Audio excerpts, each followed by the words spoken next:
Hey, everybody. Welcome back to the Pace Studios. We're live now with Shelly Wright. Shelly, thank you for being here. Thank you. Glad to be here with my friends, Chris Biesterfeld and Eric James. Chris and Eric, thank you both for being here as well. And let me just preface this whole thing with saying how fascinating it's been to see these really pretty complex arrangements come together very quickly. I mean, I realize a lot of prior planning was done as well, but not much. There was a lot of 13s and 9s and diminished and what did you say? Sonic separation being thrown around that were that doesn't actually mean anything. Very impressive to me. Well, keep them up, please, because they're very impressive to people who overhear them. I can't wait to hear what you're about to do. You're going to play a couple songs off of Santa Will Find You, which is an original holiday EP. It's out right now on Painted Music Group. And can you tell us what you're going to do first? Yeah, thanks for having us, first of all. And yeah, we've never really played these songs together, so we thought, what a great time, live on the air to do it. This is a song that I wrote years and years ago, but had never recorded myself. Other artists have recorded it, and I'm glad to finally weigh in with my own version. It's called It Really Is a Wonderful Life. 1, 2, 3, 4.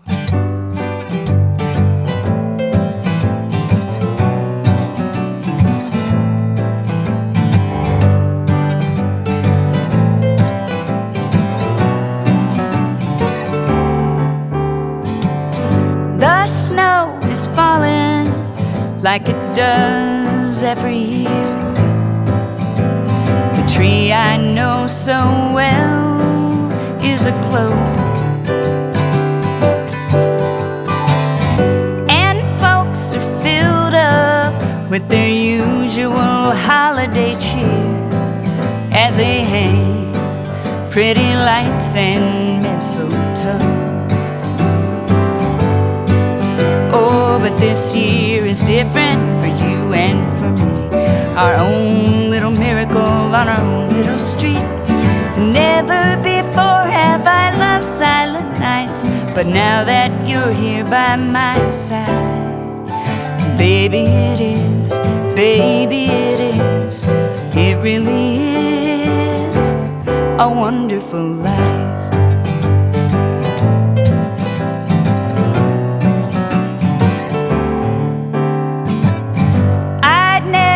Noticed that the crackle of a fire makes music when accompanied by a kiss.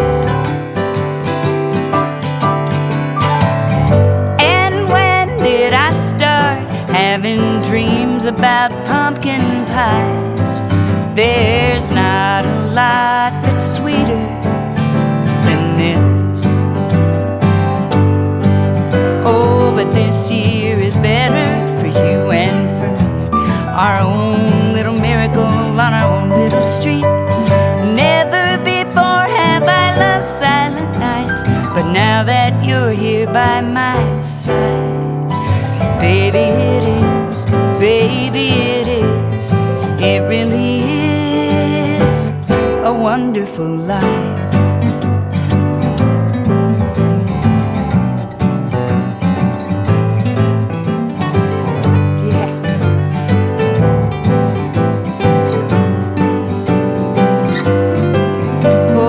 This year is better for you and for me. Our own little miracle on our own little street. Never before have I loved silent nights, oh, but now that you're here by my side, darling, with you by my side, baby it is, baby it is, it really is a wonderful life.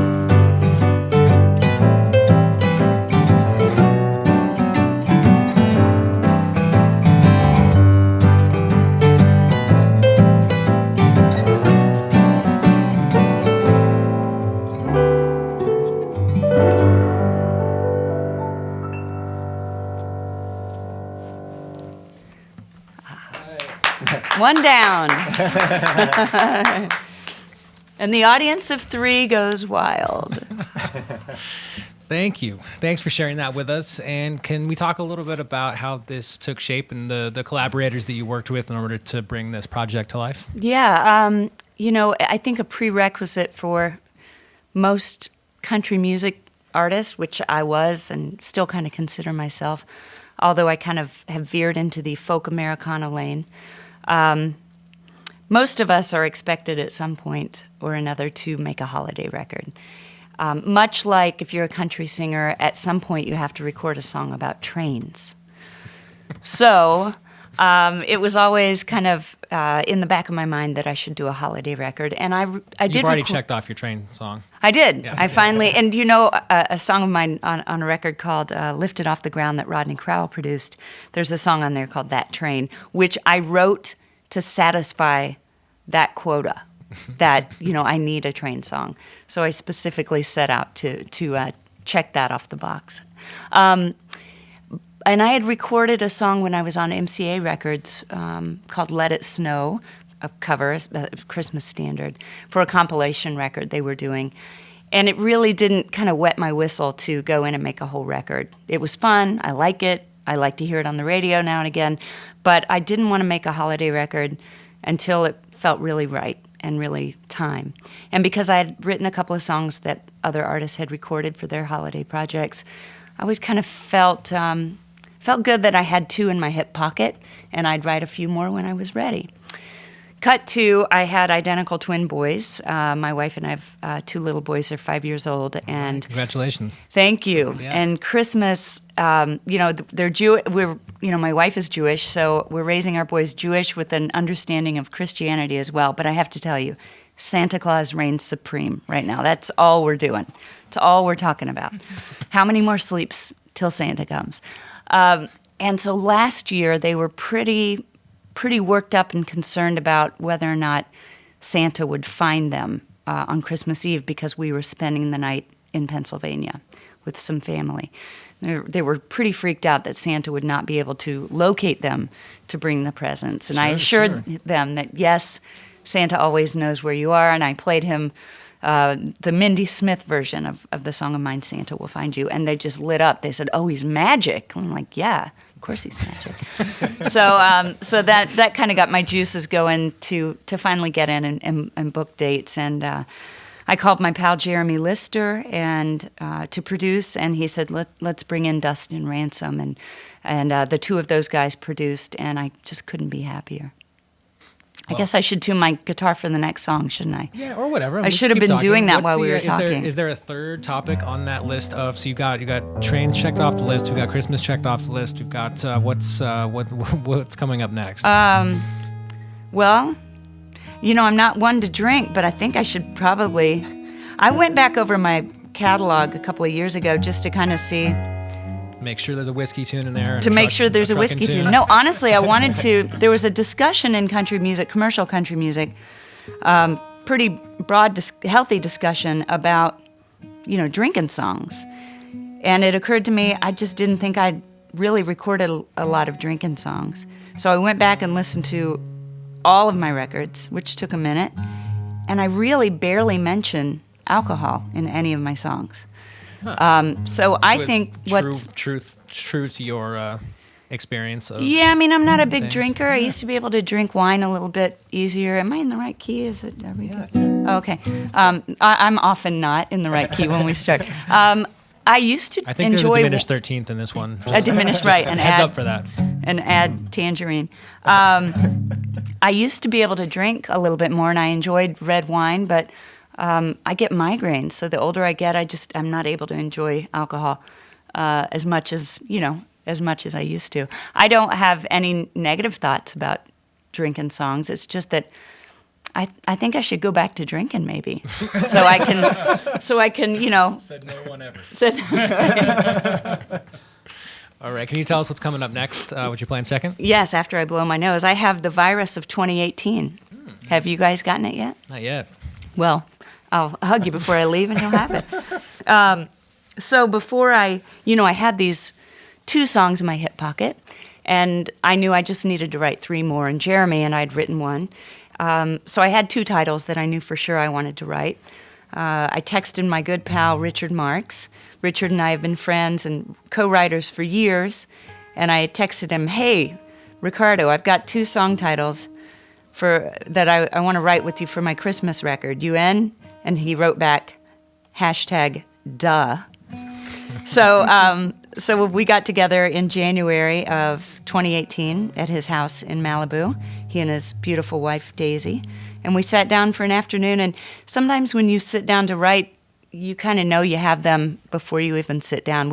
These songs just kind of laid down for us. And sometimes you have to chase them around the house for a year or two and wrangle them to the ground. But these songs pretty much kind of let us have them in a day, which was a real gift. Could be helpful when the house is in Malibu, though. It might be a little bit easier to grab. I know, right? I wish they would have taken a week to write. Richard has a beautiful house. But so when we were writing this one, Christmas Isn't Christmas Time, Richard suggested very wisely, as he often does, hey, we should write this kind of like in a Phil Spector-y kind of sound. So we did, and we also really made sure that this lyric would be a lyric that maybe ex-lovers could attach to, but more specifically to someone who had lost a loved one.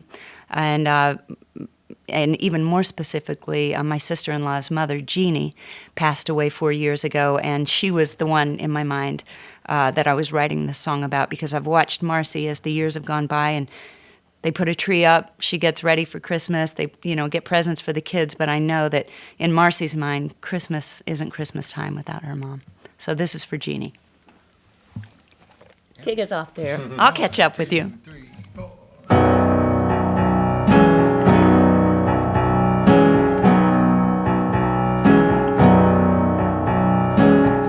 I wish I'd known that we would lose it all. It would be the last time we would deck the hall.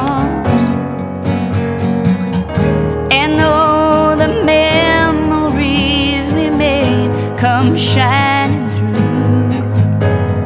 Christmas isn't Christmas time without you. You love the holly and the mistletoe,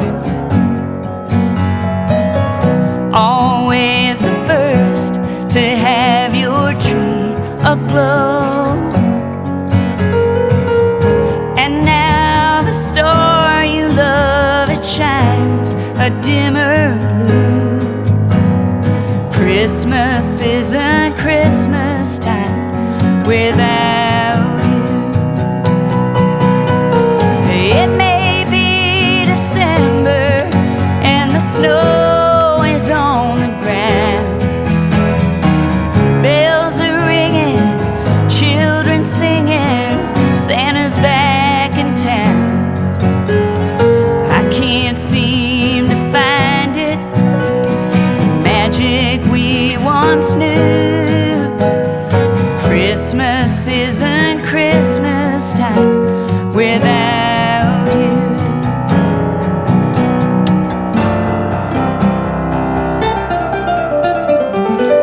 This winter chill inside my heart tonight is all I can feel, no matter how I try. And dreaming of us is not enough to hold on to. Christmas isn't Christmas time without you. It may be December and the snow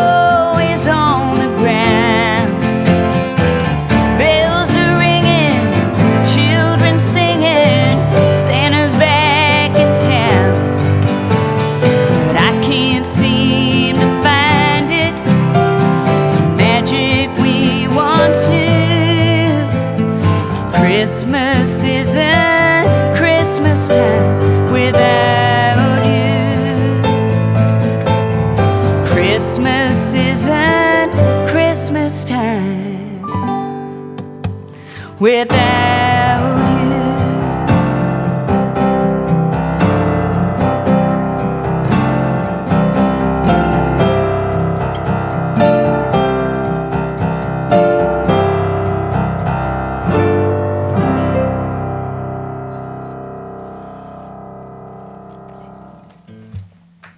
Thank you. Thanks so much. Nice job, guys. All right. Thank you. Thank you. There's a ton of great comments coming in. There's people watching. London's watching. Austin, Texas is here. Massachusetts is here. Oh, cool. There's one note here. You check this out. So somebody says, "Love your music and all you do for service members." They met you in the desert just before crossing into Iraq in 2003. So that person thanks you right now. There are a ton of real people on the other side of these screens who are stoked at what you're doing right now. So thanks for doing it. Well, I presume that was at Camp Arif, John. Or Kuwait.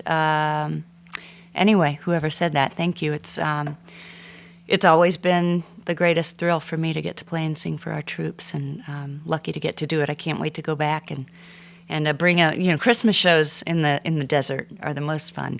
You've played for cool crowds, but you've never played for a more appreciative audience than guys and gals deployed during the holiday season. It's pretty great. Great. Thank you. Thanks for listening in. And thank you.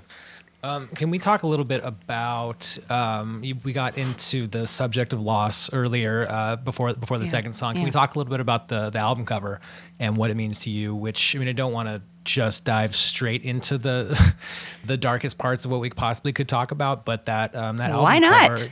cover. I'm not even sure why I said that. Let's go for it. Can you talk a little bit about what that cover art means? Yeah. Thank you for asking that, Brad. The holidays, they're a hard time, for a lot of people. And I've had difficult holidays in my life. And it seems to just kind of amplify and magnify. The holiday season seems to kind of amplify the struggle of loneliness or loss. And so for this record, I wanted the album artwork to reflect what Christmas has always been for me. As a kid, it was Santa Claus and the presents and hanging out with my cousins and my brother and sister. And so when I was contemplative about, what we would put on the album cover, I went through some old photos and I found a Polaroid, God's honest actual Polaroid from 1973 that my Aunt Char had taken. And I had asked her to go through some photos and she found it. And on it is a picture of my siblings and I. So it's me, my sister Jenny, our brother Chris, and our two cousins, Carrie and David. And it was, 1973, I was 3, Carrie was 2, Jenny was 4, Chris was 5, David was 6. We were stair-step kids, and we were raised as siblings together, pretty much. And then David sadly died when he was 13 of complications from diabetes. So I called my aunt, David's mom, and said, "Hey, do you mind if I use this photo for the album artwork?" And she said, "I'd love it. David was a star." And so we took that photo, and actually in that photo there wasn't a Christmas tree. We found a Christmas tree in a different Polaroid, and my manager's son, Evan, was able to put that Christmas tree in that photo. Everything else about the photo is real, but we put that Christmas tree in there. And then my good friend Marla Frazee, who is a world-renowned children's book author and illustrator, she hand drew the title "Santa Will Find You." Wow. So I think it's about as perfect a cover as I've ever had for any record. Oh, it's really well done. I'm looking at it right now, and hopefully everybody who's listening and watching this right now is able to check out a copy of it. The album Santa Will Find You. It's out right now on Painted Music Group, and we're looking forward to hearing a third song off of it. Oh, and the tour dates too. You're back here December 21st. You're going to be at the Loft at City Winery. Yes, which that's got to be maybe about one of the last shows that's going to happen there. That space is closing down relatively soon. It is. It's sad, and can you believe City Winery is going away? I heard they're going to find a new location that would reopen. Yeah, not permanently, but that for a little spot, while Disney takes over. Yeah, right. Disney's going to own all of us before long. That spot downtown, City Winery, has held a lot of great musical moments for me, and I'm sure these two guys as well. City Winery on the 21st, DC, I think on the 20th. Boston, Sellersville. I get home from the tour on Christmas Eve. So we're going to run right up until Christmas, and then I'm hitting the road right after the first of the new year. Nice. This song we're going to do is another song that I wrote with Richard Marx that day in his living room. There aren't enough songs about the separate but equal holiday of New Year's Eve, so we wrote one. Yay. Was that applause? Someone dropped their phone. Again, I'd like to mention that Eric James is brilliant on piano and a good pal to come out and help me today. Yeah. And Chris Biesterfeld as well. Thank you for helping me today, guys. Sure, pleasure to be here.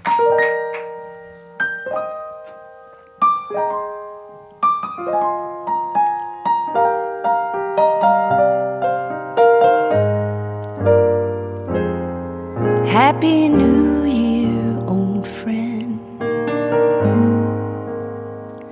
The season's come to an end. We'll lift a glass once again. Happy New Year, old friend. Seems like just yesterday we were here face to face. Let our new memories begin. Happy New Year, old friend.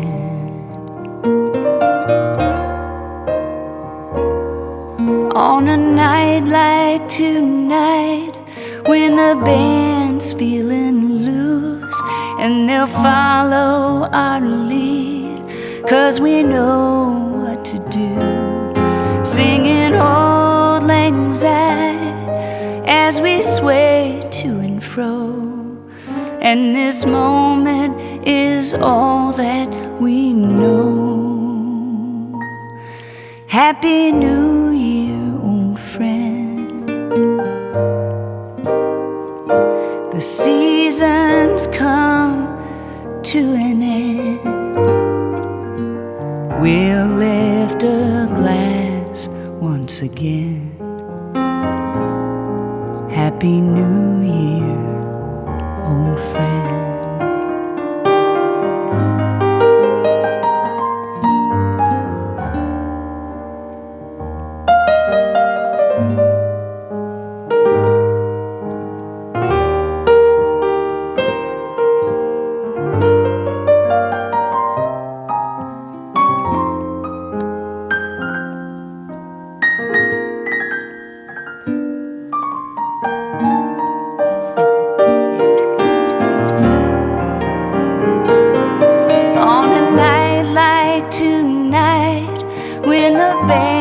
Feeling loose, and they'll follow our lead, 'cause we know what to do. Singing Auld Lang Syne as we sway to and fro, and this moment is all that we know. Happy New Year, old friend. The season's come to an end. We'll lift a glass once again. Happy New Year, old friend.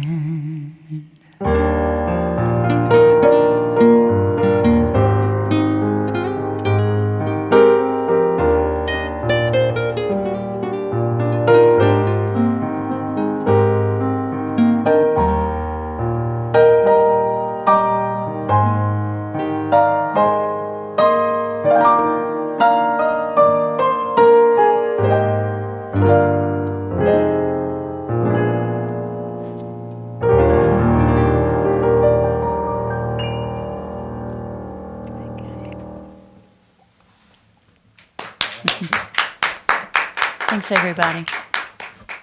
All right. Thank you, everybody, for coming and playing, sharing those 3 songs from Santa Will Find You, which is out right now. And you're back here in New York at the Loft at the City Winery on December 21st. You've got 5 dates around this record surrounding Christmas. So tour safely, get back on New Year's Eve safely, and have a great Christmas and the rest of the holiday season, everybody. Thank you so much for doing this. And we're out on vinyl now, too. Ooh, you can order nice. your vinyl. Thanks a lot. Thank you, Brad. Appreciate it.